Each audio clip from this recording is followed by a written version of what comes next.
Otep à tous, bienvenue sur la chaîne des panafricanistes par essence, par conviction et par excellence.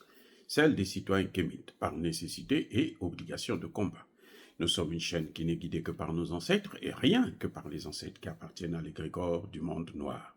Par conséquent, nous ne croyons en aucun Dieu venu de l'étranger. Toutefois, cette vidéo n'est aucunement destinée à inciter à la haine ou à la violence, car nous menons un combat qui est d'abord et avant tout spirituel, intellectuel et démocratique. Ensuite, il est politique, géopolitique et géostratégique, contre l'impérialisme, le colonialisme, le néocolonialisme et l'endocolona, qui sont tous qualifiés de crimes contre l'humanité. Nous menons ce combat sur la base du principe fondamental que nous avons hérité de nos ancêtres kémites, qui est celui de la Mahat, c'est-à-dire solidarité, vérité et justice. Vous êtes donc en droit de connaître la vérité et nous avons l'obligation de vous dire la vérité, rien que la vérité, afin que justice soit rendue au continent africain. Et ça, c'est notre modeste contribution dans cette noble lutte en faveur de la souveraineté, la dignité, la solidarité et l'unité africaine. C'est exactement ça que nous appelons le panafricanisme. Bien-aimés frères et sœurs, la France a utilisé l'arme nucléaire au Niger. Eh oui. Je ne parle pas de la bombe nucléaire, je dis l'arme nucléaire au Niger. C'est triste à pleurer, c'est triste de le dire, mais c'est une réalité. La France a déversé des tonnes et des tonnes de déchets nucléaires au Niger. Elle a pillé l'uranium, elle a volé l'uranium, elle s'est servie de l'uranium du Niger comme si ça lui appartenait. Quand elle transformait cet uranium, les déchets là, la France, ce qu'elle faisait, c'est qu'elle venait les déposer à ciel ouvert. C'est incroyable, mais vrai. Vous prenez les déchets, vous venez dans des villages, vous les déversez. Il y a des endroits au Niger, sur des kilomètres et des kilomètres, des villages entiers qui ne peuvent pas être habités. J'aurais souhaité que le gouvernement du Niger plutôt, puisse transférer la base militaire américaine à cet endroit, dans des endroits comme ça.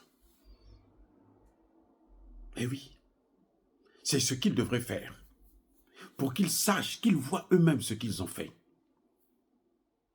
Et on interdit au Niger d'utiliser d'avoir des centrales nucléaires, alors qu'on sait que ça sert, le nucléaire civil, sert à soigner des maladies comme le cancer qui sont issus justement des déchets nucléaires. Donc, on vous empoisonne.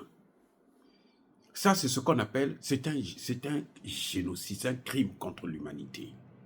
Ce que la France a fait au Niger, c'est un crime contre l'humanité. Vous n'avez pas le droit de, infecter des villages entiers comme ça. Là. Orano, ou plutôt Areva, c'est ce qu'ils ont fait depuis tout le temps. Les marmites sont irradiées, les fourchettes, les cuillères, tout ce que vous utilisez, les habits sont irradiés. Et les gens développent des maladies. Les enfants naissent avec des malformations dans ces zones-là, à cause de la France. Cette même France-là, qui veut faire la guerre au Niger, parce qu'on lui a dit, maintenant, ça suffit, tu nous as assez martyrisés, tu nous as assez tués, repars chez toi. Cette France-là. Il y a des zones au Niger où pendant 200 ans, 300 ans, les gens ne pourront pas y habiter. à cause de la France. Et ce que la France a fait, c'est que ce n'est pas seulement les déchets nucléaires issus de l'uranium du Niger, mais ce sont les déchets nucléaires de la France qu'elle venait déverser là-bas. C'est-à-dire que même en parler, vous avez la chair de poule de cette haute criminalité. Ce sont des criminels, mais alors, qui ne méritent aucune clémence devant une justice des hommes. Vous venez dans un pays qui ne connaît pas ce que c'est que le nucléaire, qui ne travaille pas avec ça. Vous qui connaissez comment il faut, ce que c'est, vous qui connaissez l'importance de ça, ce que vous faites, c'est de travailler, de exploiter ce minerai, et les déchets radioactifs, là, vous les prenez, vous les laissez, vous les abandonnez comme ça. Les enfants jouent avec. Les parents marchent dessus. Ils côtoient, ils respirent de l'air pollué.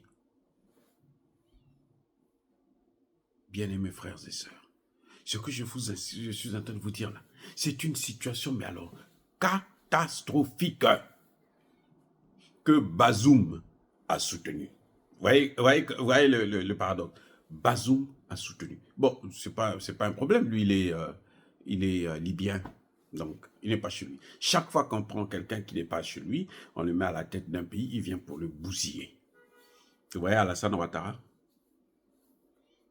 C'est pareil. Donc, voilà, bien-aimés frères et sœurs, la France est un État criminel, criminogène, dont les dirigeants méritent aller à la Cour pénale internationale. Le seul endroit là où ils seraient vraiment bien traités, c'est à la Cour pénale internationale pour des crimes contre l'humanité. Oh, bien aimés frères et sœurs, dire cela, c'est inciter à la haine ou à la violence? Non. Il y a ma colère, il y a ma lèvre. Encore une fois de plus, soyez bénis. Je persiste et je signe. Soyez abondamment bénis par le Dieu des Kémites et par nos ancêtres angélisés. Mais que tous ceux qui persécutent le continent africain le pillent et le déstabilisent, qu'ils soient noirs, blancs, chinois, arabes, juifs, indiens ou qui qu'ils soient punis, maudits, foudroyés, neutralisés, écrasés, effacés par le Dieu des Kémites et par nos ancêtres angélisés. Vive l'Afrique éternelle, je dis et j'assume.